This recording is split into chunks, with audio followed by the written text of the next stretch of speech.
మరొకసారి IPL champion గా RCB. నిన్న జరిగినటువంటి ఐపీఎల్ ఫైనల్ మ్యాచ్ లో ఆర్సీబీ విజయం సాధించింది. నిన్న జరిగినటువంటి ఫైనల్ లో ఆర్సీబీ చాలా అద్భుతంగా ఆడిందని చెప్పాలి. ఎందుకంటే బ్యాటింగ్ లోను బౌలింగ్ లోను చాలా అద్భుతంగా వాళ్ళు ఆటనే ప్రదర్శించారు.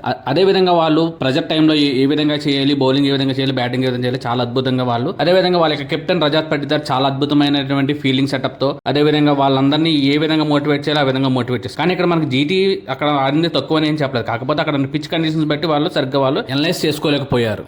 నిన్నటి మ్యాచ్లో విరాట్ కోహ్లీ, టిమ్ డేవిడ్ చాలా అద్భుతంగా బ్యాటింగ్ చేశారు.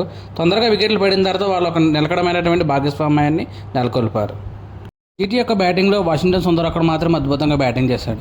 అదేవిధంగా ఆర్సీబీ బౌలింగ్లో Rashid Salman, Bhuvneshwar Kumar and Josh Hazlewood వీరు ముగ్గురు కూడా అద్భుతమైన బౌలింగ్తో వాళ్ళని జీటీ వాళ్ళని ఎక్కువ స్కోర్ చేయకుండా వాళ్ళు కట్టడి చేశారు.